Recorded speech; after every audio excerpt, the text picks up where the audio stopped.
Welcome to the first event of the summer season of the 7th annual Tony Woiak History Festival, sponsored by the Washburn Historical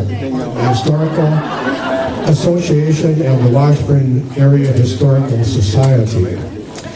The series is funded primarily by a grant from the Apostle Islands Historic Preservation Conservancy. We are delighted to have our musicians this evening, Russ Darwin and our son Dan, here. They are sponsored by Don Ekstrom and Karlyn's Gallery. Thank you, boys.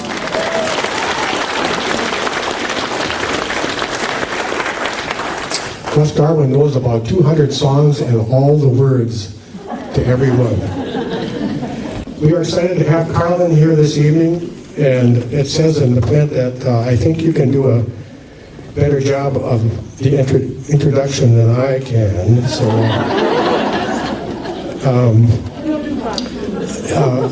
I think that the reason most of you are here is because you know Karlyn already, and you know that she doesn't relax a lot.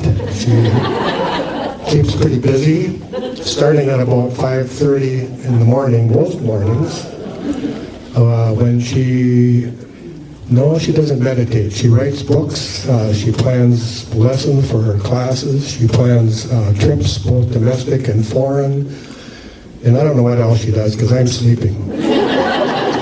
She formed a honey-do list for you. Right. So I can only read the things that are amusing to me, so the list is sometimes helpful. Let's see, no retail business survives for 50 years without a great deal of attention and enthusiasm and whatever, the grace of God perhaps.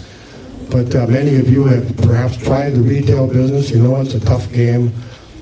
So we're very fortunate for our family business to have lasted this long, but it has not lasted by accident, I can tell you, because it's mainly because of Karlyn's enthusiasm and her business sense and attention to detail and staffing and a whole bunch of things, but it's worked out.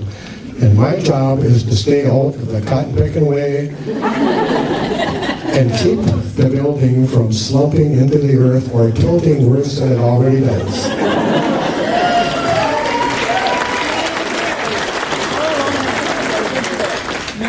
So here, I'd like to, before I introduce Karlyn, I want to add this little injection. The building was originally belonged to my great-uncle Carl Holman, was Anton Holman's brother, my grandfather's brother, and it was a men's clothing store.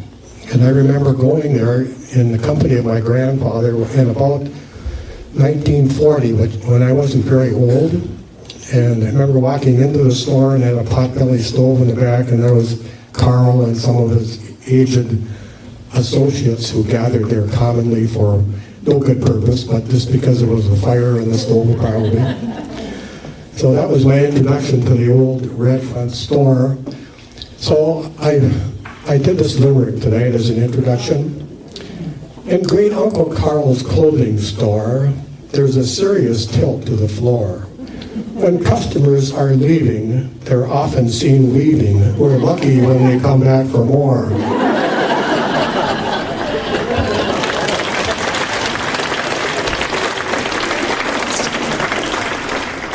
Enough of that, and I'd like at this time to introduce Karlyn.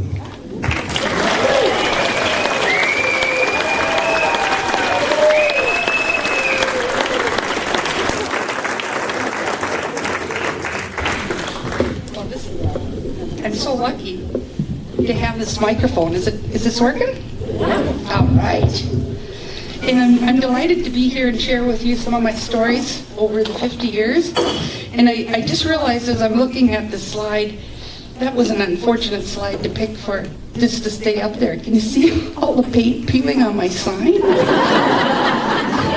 In fact, the other day I was crossing the street to get to my car, and a lady stopped and rolled the window down. I said, "Oh, hi." She said, "I just thought I'd tell you your sign needs to be repainted." And actually the window box taxes due too. Thank you. I said, I'll take that under consideration. So as you know, I've been in 50 years. Now I got to figure out. I think I got it. Here we go. And we are actually open all year round. And this has been one of the things I've been just feel great about it, because winter and summer, we've been open for basically close to 50 years. And that's nice for the people that work there, because they can be assured of having a job. So I feel really good about that. And this is an incredible picture coming up here. This was done by Petra Holter. And Petra's here tonight, how nice. And I'm not sure what year you did this, but it was probably in the 70s. And what you see here is a typical day at Karlyn's gallery. And that's me over on the far right. And then that's Leslie up there with the blonde hair by the window. And then that's Diana Tesori Randolph. She was my first manager. And then that's her sister Andy at the other wheel. That's Dave Ricard in the foreground. And frequently his wife Jody would come down and she would help. And that's Colleen Gustafson and Johnny Mayers in the back. And then in the front row there, that's one of our foster daughters, Barbara Kosneski, and her little daughter, Nikki. And Nikki was just, an infant when Barbara started working with me. In fact, here they are together. Little Nikki was potty trained at the pot shop. She forgot to put the potty chair in that picture. That was pretty fun. And so what I've done here is I've pretty much organized this little show by answering the 8 questions. And the first one is, what motivated me to start a business? And one of the things that motivated me was I love to sell things. And it started when I was a little girl. My dad picked night crawlers. I held a can. I didn't like picking the night crawlers. But for something like 4 or 5 years, just as a young kid, I actually sold night crawlers. We were the go-to place for night crawlers. It did pretty well. One time I got in trouble with my dad, though. The price, it was like 10 cents, then 15 cents, and it got up to 20 cents a dozen. And when these guys would come in to buy, they'd give me a quarter, and I'd say, "Do you want your nickel back?" And my dad heard me one day, and he went, "You want your nickel back?" I got punished. I said, "Dad, they always say I can just keep it." He said, "You give them their nickel."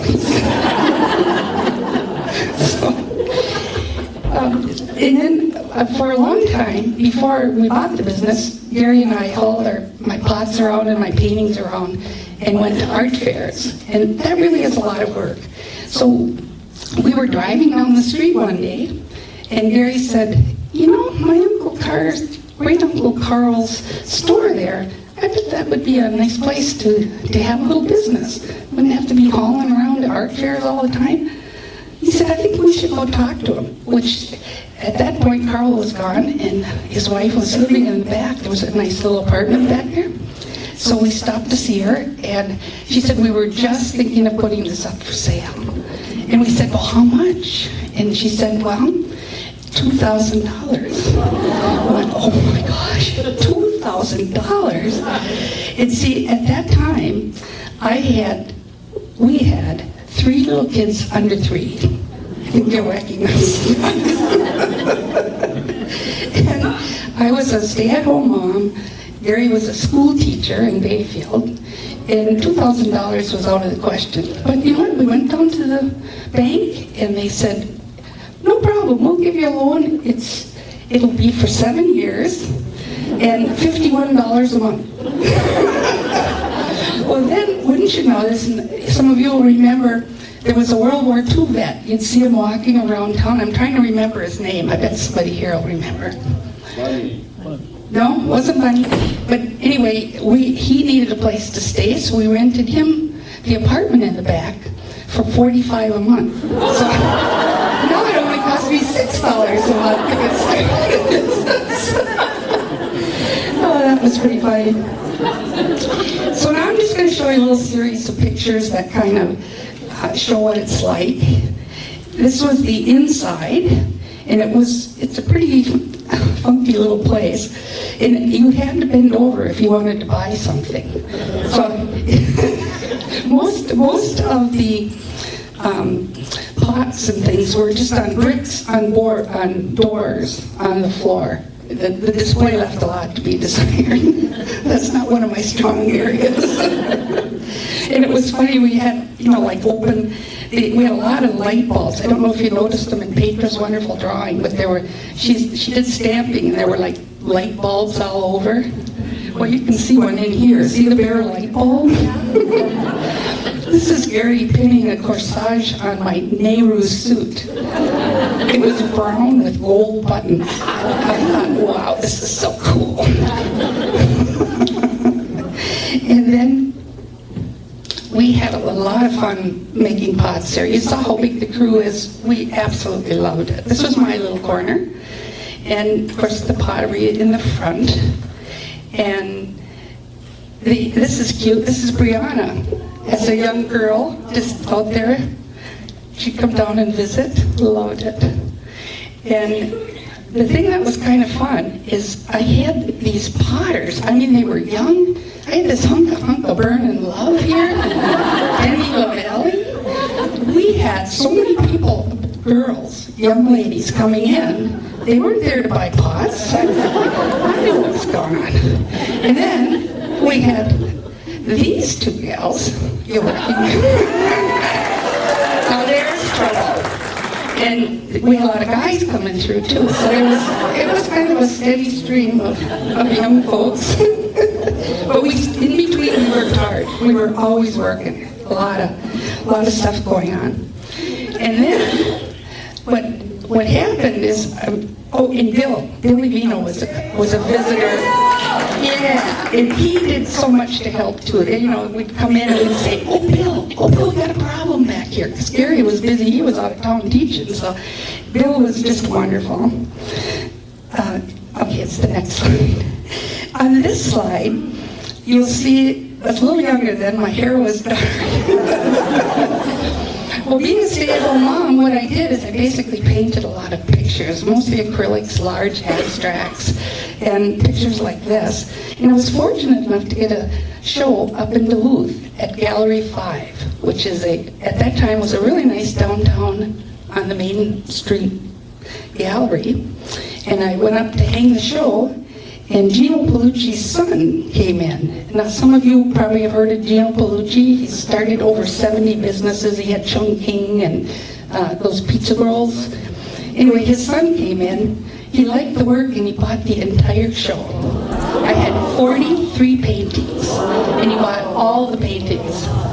And so it was really cool when I went to the opening. I mean, people would say, oh, I think I'll take that painting. I go, oh, that's great. Yes. I already had sold it. And so when we got the check for that, it really was a nice deal because at that point it gave us money to put in a new furnace and to do some of the rewiring. So a lot of the repairs that were necessary were possible by that wonderful sale. And I just had to share this. This is a picture of Bob Eccles and a lot of his apprentices. And I would be remiss if I didn't say that he was my mentor, and he's really the reason that I had a lot of experience in pottery and was able to take on an operation like having over 30 potters work at my studio over a period of, it was 25 years that we did pots down there. And I was Bob's first apprentice in 1958 and 59. Amazing. And I would show up, he started the shop over in Ashland, and I would show up in a dress, and I got paid $1 an hour, which was up from, I was making 40 cents an hour at the bakery. So, wow, that was a pretty big increase. And I'd show up in a dress. I remember I had a real pretty pink dress that I paid $8 for at the over in Ashland. at one of those stores. I don't remember the name of the store.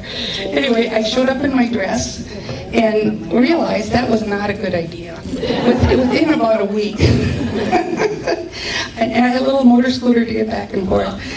And to just show up, and I helped them build the kilns and haul bricks, and it was just a fabulous experience. So thank you, Bob. He really helped me get started. And the good news is,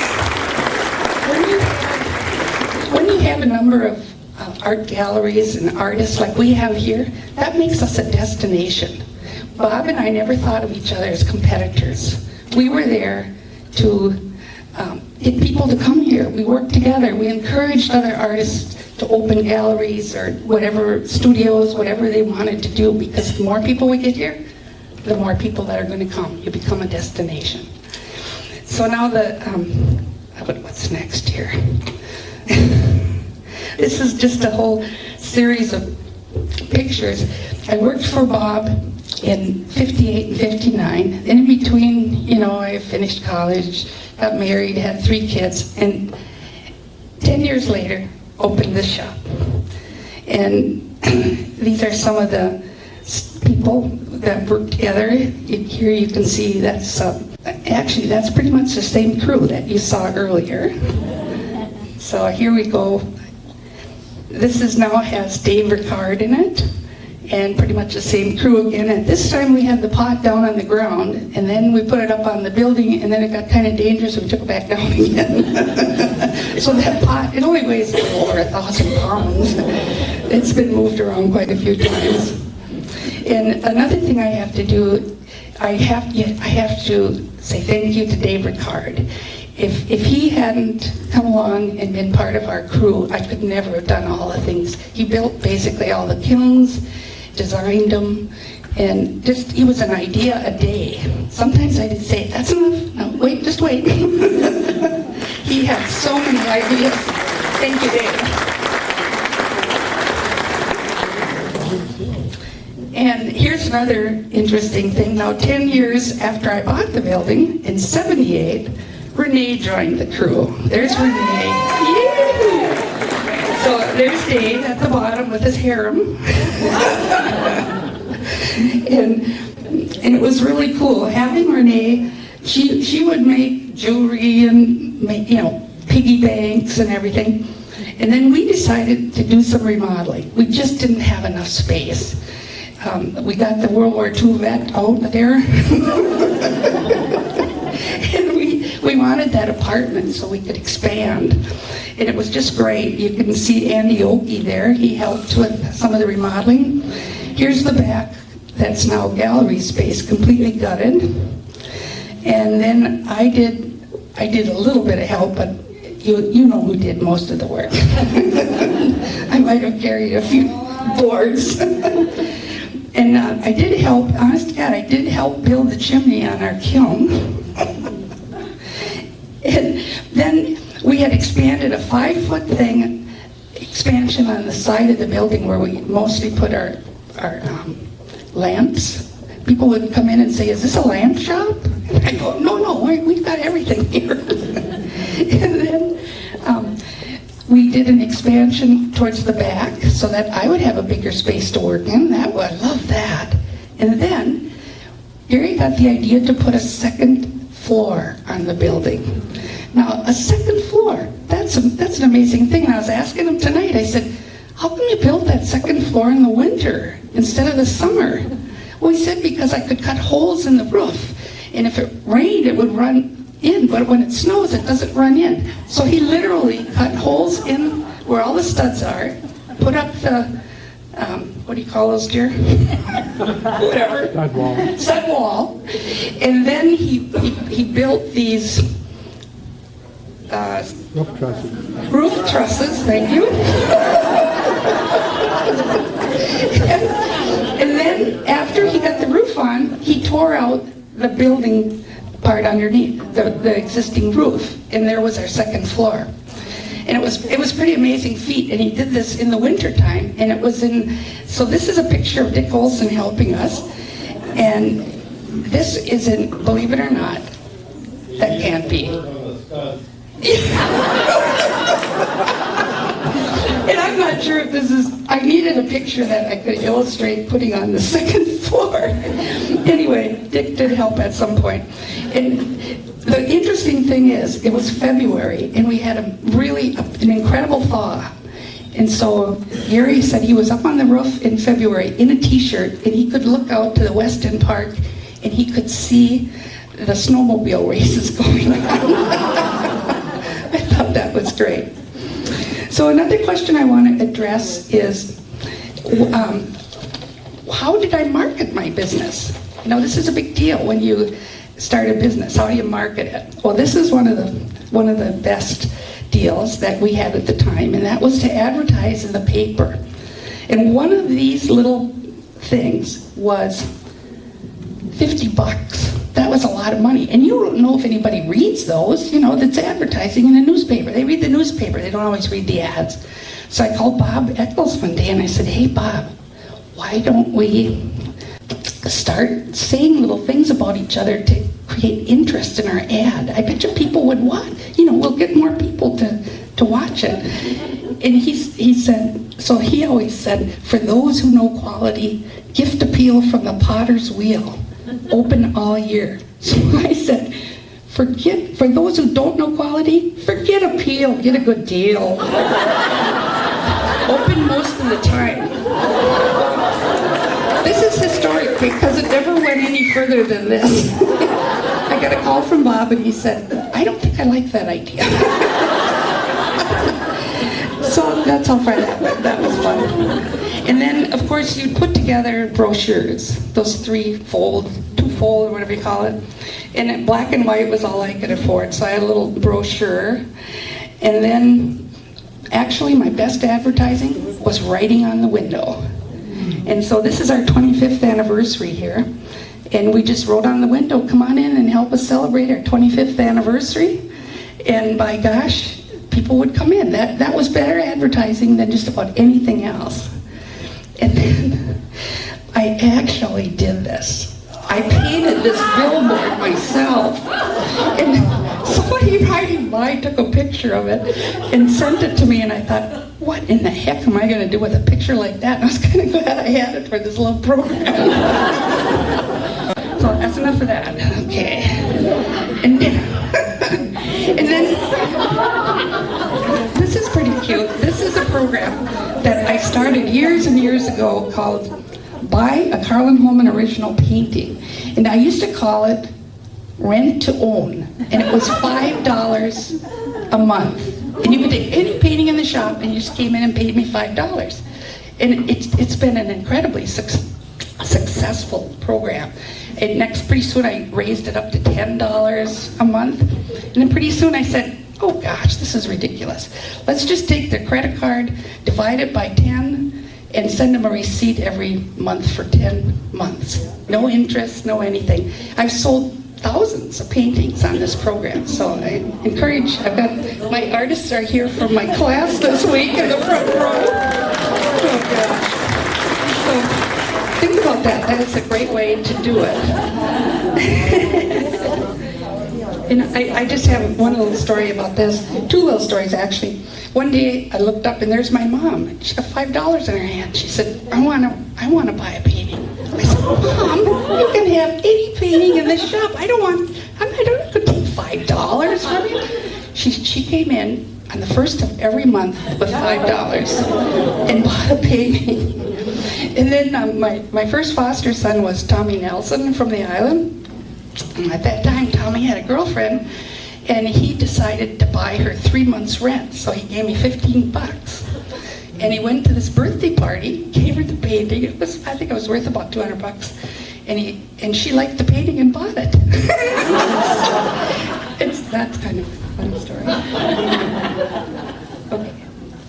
But one of the things that I started to do, I think this might have been a homecoming, was to advertise in a parade. When you think about it, thousands of people are out there. You're getting your name out there any way you can. So I remember riding my bike one time in a homecoming. But I'll tell you the one that really worked for us. And Leslie Apple came up with this idea. She and I she designed these costumes, and she and her husband wore them to a Halloween party. And we decided to wear them to the Apple Festival parade and go as apple cores. And so, in those days, this is like 35 years ago, in those days, the apple growers would pull trailers down, and they would actually throw apples. They had bushels of apples, and they would throw the apples to people in the crowd, or just hand it to them, but that was how they did it. And I thought, I think what we'll do is, so I got 2 big bowls, and I filled one with apples, and I filled the other one with apple cores with fruit fresh. So we encourage people to have an apple and put their core in that fruit fresh. And we collected them for a whole week. And then we had plastic bags and threw the apple cores at people. But that was a bad idea. They threw them back. That was probably one of the dumbest things we did. And then after just the 2 of us, that was the loneliest, longest thing I've ever done. We formed, my husband being a musician, we formed Karlyn's Drum and Apple Corps. Now, I just think that's one of the coolest things yet. And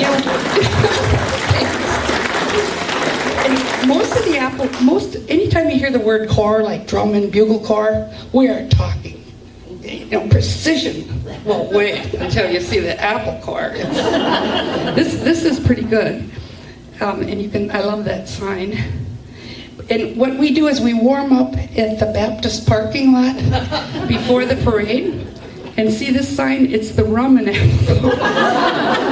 That's a little more like it. And then every year it was the musicians would just show up. Don't you love this?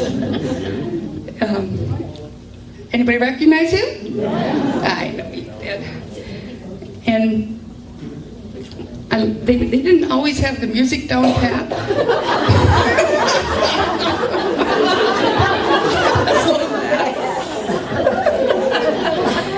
And they were, we sounded really good. They played Dixieland jazz. They'd always play Don't Sit Under the Apple Tree with anybody else but me, or they played When the Saints Come Marching In. And then we would just kind of bounce around, run around, maybe kiss a couple guys on the sideline. And the musicians got older, and we had to put them on a trailer. It was too hard to march. And I was so fortunate. This lady right here, Mary Rice, was my drum majorette for almost 35 years. So she started out, she marched down, you can see us coming up, she led the parade for us, and then she started doing these innovative things. She got a little car, and she rode the car one year. Another year, she got another car and she sat on it. And I don't have the whole sequence, but then she rode on the back of a truck. And I think some of you will remember she mounted a bathtub on top of this beaded truck. And then that truck pulled 4 bathtubs. I sat in a bathtub one year. I decided, okay, I'm not doing that for a while now. And then this is us marching.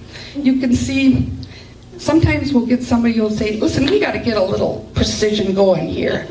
So that we'd actually start practicing in the parking lot there. And then when we get out there, we'd kind of line up pretty good. But most of the time, this is what we looked like.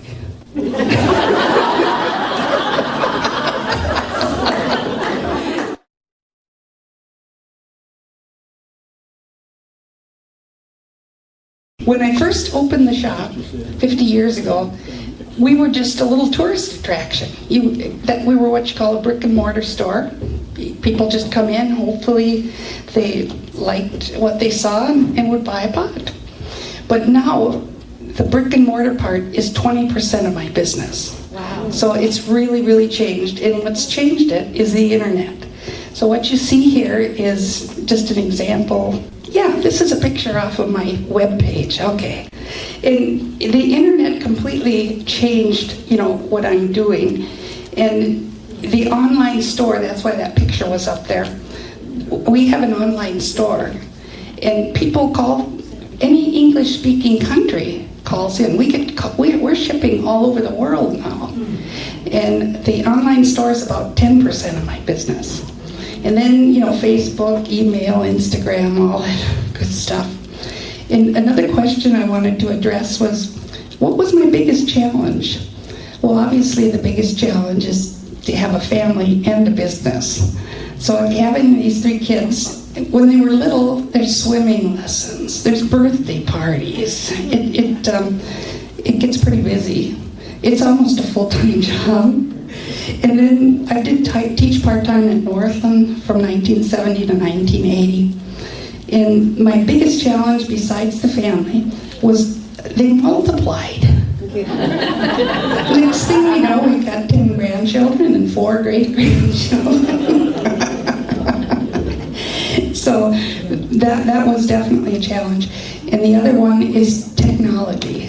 And if it hadn't been for Dave Ricard and a lot of the techie people that I've been fortunate enough to share my studio with, I would never have moved along as quickly as I have. Just learning how to use a computer and keeping it running. And this is so long ago. Do you remember the DOS program? Oh, that was absolutely a nightmare. And one of the lessons I learned, this is now about the lessons I learned. And what I learned is that I love teaching more than anything else. I love, and my students are here. When you're a potter, that was my whole world, that potter's wheel, and working and all the things that it takes to make a finished pot. But when I decided that I really wanted to follow my passion for watercolor and that I enjoyed sharing what I learned with other people, it became just a passion to open an art school. So thanks to Mr. Holman, who built me a 2,500 square foot addition, I was able to move along with setting up an art school. So here's an example. If you haven't seen it, just stop in sometime. And we've got a beautiful space back there. And it's been working out really well. We have classes all summer. And then I started writing books. What a passion that turned out to be. I just couldn't stop. I've done 10 books. And 5 of them are instructional on how to paint in watercolor and mixed media. And then some of them are children's picture books. 5 of them are children's picture books. And a bunch of DVDs and all that fun stuff. And the very first children's picture book I did was with this gentleman. Who recognizes him? Mr. Casperson. And we did a book together called Little Brother Moose. And it was quite an experience. He came up and he said, "Karlyn, would you like to illustrate my book?" And I said, "Oh my gosh, tell me what it's about." He said, "Well, it's an environmental story, and this moose gets lost in the city." And I thought, well, I'm not a wildlife artist, but I think I can handle it. So we put together what I thought would work as illustrations, and we sent it in together. And we had an agreement that if his text got accepted, but my illustrations didn't, we'd go with it. Because this was his first book and my first book. So, of course, they wanted the text, they didn't want my illustrations. And that's not unusual. A lot of times, publishers have their own warehouse of illustrators. So, and I just sent in, this is a long time ago, I sent in color copies. And color copies that long ago were really awful. They didn't look anything like the original. So Jim, bless his heart, he called the publisher after he had gone through the editing process and said, I think you ought to really reconsider this artist. How about if she sends in her original work? So I did. And I got a call from the publisher. He said, "You might want to sit down." So I was very lucky that I did get to illustrate his book. And they just stopped publishing it all these many years. I should have checked how long ago. It sold over 50,000 copies. And I have a few with me tonight. In fact, I have quite a few books with me tonight. I think that's funny. And they're at 50% off in honor of my 50th anniversary. And the publisher that did this book, Little Brother Moose, called me and said, we'd like you to do another book. So this was an intergenerational book about this is Grandpa Carlson. He posed for me, and that's Brianna. And so I took a number of, I had to have something to work from, and it needed to have a grandpa and a granddaughter. Well, I had all of them. So this is my mom and Brianna out in the garden working, and it was a great experience. And then this is when the books arrived. You'll recognize this gentleman. Not only did I write all these books, we published them ourselves. So this is the first book I did with John Teeter. He was the publisher. That is 16,000 books sitting in front of our home. They all had to be moved into, not all of them, a lot of them were moved into a truck and shipped off. So I usually pre-sold about 8,000 books before we went to print. But that still leaves 8,000 books that have to be stored somewhere. And after 5 books, you know how many books I have? Gary said, don't write any more books. I built you 2 garages and that's it. Well then, Warren Nelson had this Ditch of Witches story that he used to tell his kids years and years ago, and he talked me into illustrating it. And it was kind of fun. I should have put some more pictures up, but I used Betty and my sister and Mary Rice, and they were the witches. And Patsy, there were 4 witches, and that was who the witches were. We have some of those books with us tonight too. And then right now I do a lot of DVDs, and I'm on YouTube a lot. I'm kind of a YouTube queen. And I couldn't believe this, but I just got awarded. I'm one of the top 75 watercolor painting YouTube channels. And it's pretty fun. I got this letter in the mail, and it had this virtual medal.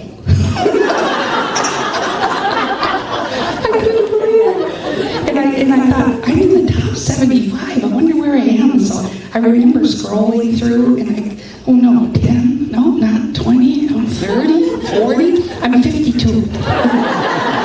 And I've evidently, there's something like more than 4,000 people who follow me, and like 235,000 times people have watched me on YouTube. I think that's hilarious.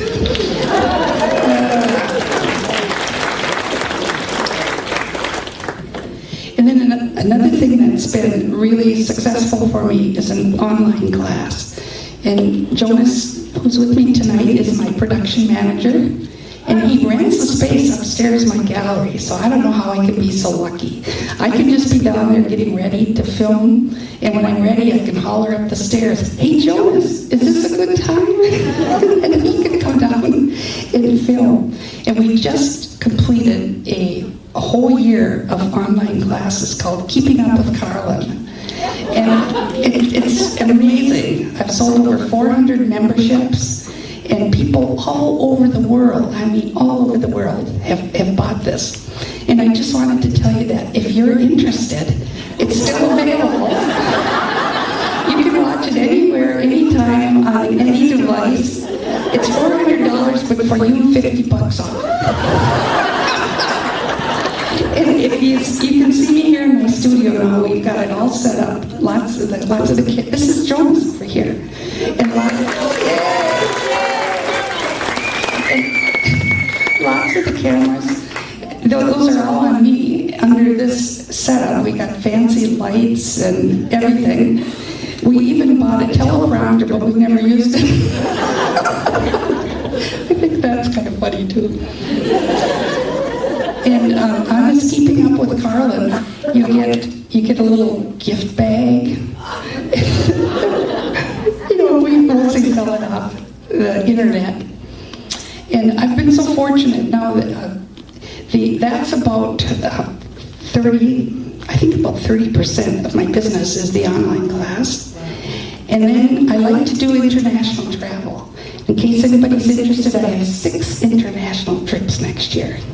2 cruises, and they're really good deals. Oh my gosh, really, really good. And then Renee and I are going to do a foodie trip in April to Spain. Yeah. And then I have southern Italy, and I'm going back to Spain with artists, and France. So, and 2 of them are already filled, so you better hurry up.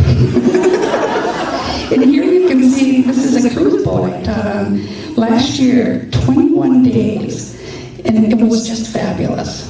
And then we're lucky, my husband likes cruises. The first time I earned him a chance to join me on a cruise, I had to sell 20 places, and then Gary, my husband, could go free. And so I said, Gary, I earned you a cruise, a free cruise. And he said, oh no. He said, all you do is eat on a cruise. He said, I don't want to gain any weight. I said, you know what, that's okay. I'll take my mom. She loves cruises. And he said, well, maybe I'd like to go. And here you can see this. I started doing these international trips in 1990. That's pretty amazing, 1990. So this is me somewhere in Italy doing a demonstration. Those are the days when I could be in that position. I don't do that anymore. I sit on a chair now. And then this is South Africa. We just went there, in fact, just a few months ago, and it was a fabulous experience. It's my 4th time to South Africa. And when we got back from South Africa, Gary was complaining about how his ass hurt because it's 2 days on the plane. And he was going on and on when people would say, well, how was the trip?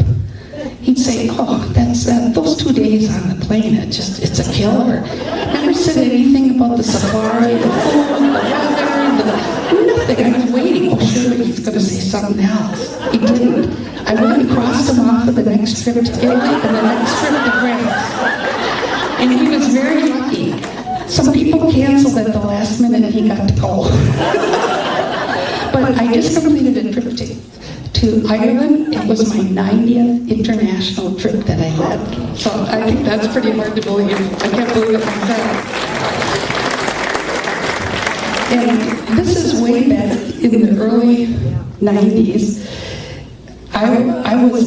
They were so desperate for shows out at Chautauqua. Howard Sievertson and I actually did a show at Chautauqua. And I told them all my travels.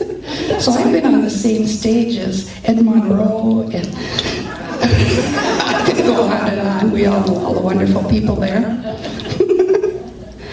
And my mom was very blessed, and me especially, to join me on 8 international trips. She was quite the little traveler. Just unbelievable. And she got to go because I have a rich brother, and he paid for it. So she always felt, oh, poor Ken. She said, oh, you shouldn't have Ken pay for those trips. I said, well, it's okay, he wants to. He's delighted. And so we were in Austria this time, and we were sitting there looking at this mountain full of trees, and she had drawn, and she started drawing after about 4 trips. She started joining in, doing some of the sketching and stuff, and she had drawn about 35 little stick trees, and she said to me, this is boring. I don't like this. I said, Mom, why don't you just go find something that you really enjoy? I'll catch up with you later. So she was gone quite a while. I'm going, what? Where is she? And I found her. She had found a little chapel, and she drew Jesus hanging on the cross. I couldn't believe it. And it was good. So I framed it up and sent it to my brother as a thank you gift. And of course he loved getting it because he's very devout, and he sent back a little note to Mom and said how much he liked it. And then he said, but it looks like Jesus gained weight.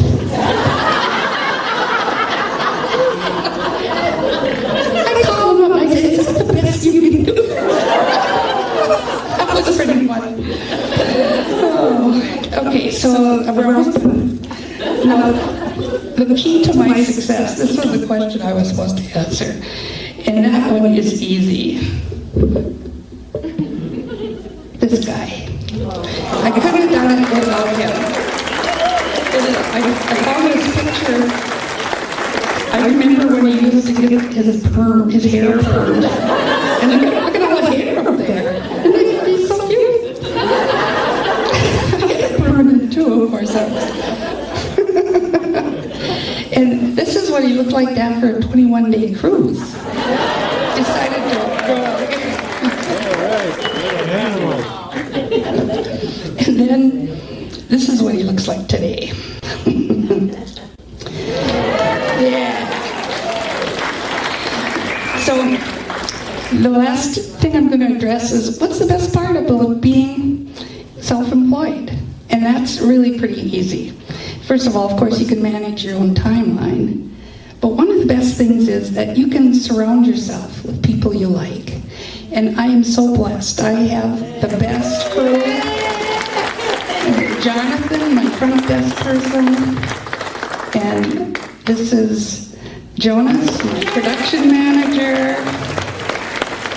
And here's my frame shop, Bradley and Kristen. And just a huge, just wonderful people that have surrounded me.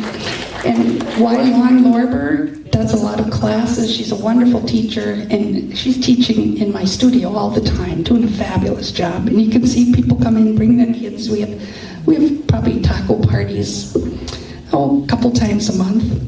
And all we say is, hey, taco party on Tuesday, and everybody brings the same thing. We don't even have to say, what are you going to bring? We all bring the same thing. We just show up and have a party. It's pretty fun. And we like to party together. We had this gentleman, Ivan. He's that good-looking guy right there on the front. And he went off to college, so we went out on a little party cruise boat. It was really fun. We did an evening cruise up to the islands. And this is my last slide, and it's my staff. You frequently see them sitting outside in the sun about 1 o'clock eating lunch. And I owe it all to my staff. I couldn't do all the fun things I do traveling around the world without them. And you know, it's been so fun just putting this program together. I really did enjoy the research and kind of figuring out the timeline, what I did over the last 50 years. I haven't really thought about all that. And even running into people, I ran into David and Susan Hall the other day, and they said, are you going to talk about Patsy's? I said, oh, darn, I don't have a slide for that. But I think a lot of you will remember that we used to have Friday nights at my gallery. We'd always have people brought in what they wanted to drink, and we'd put on some popcorn. And then I'd come in the morning and it smelled like a bar, and there was popcorn all over the floor, and bottles and cans to pick up. And so we decided to go down to Patsy's and have a mandatory margarita night. It was on Friday night. And that just took off. It was fantastic. And Dave and Susan said, well, do you remember? Patsy used to scrub the floor every Friday because we all brought our kids. And they were dragging all over. And they were so young. Dave said, yeah, we used to change diapers on the pool table. So we had a good time reminiscing on that whole scene. In fact, one time I was so anxious to get over there, I closed up the shop and I locked a lady in that little side porch. And the poor gal was in there pounding on the window. Help! And somebody said, oh, I know where they are. They're down at Patsy's. And we had to go back and let that poor lady out. I was embarrassed. So I think I'm going to close with this lovely little letter, this little love letter I got from Mrs. Eccles, Lou Eccles. She's like Gary. She can rhyme things. This is beautiful. Dearest Karlyn, you're the one. Never walked when you could run. Brightest star beneath the sky. handled clay with expert eye, mastered all there was to know, traveled where there was to go. Spread your wings to other arts. Travel painting was the start. Soon your painting reputation was heralded throughout the nation. What that? Ours and others, 'twas the world, where Karlyn's talent soon unfurled. But this little small town still holds your heart, Washburn, where you got your start. Yes, Washburn claims you as its own, this lakeside town that is your home. And Bayfield's sister on the bay would like to share you, if we may. Thank you.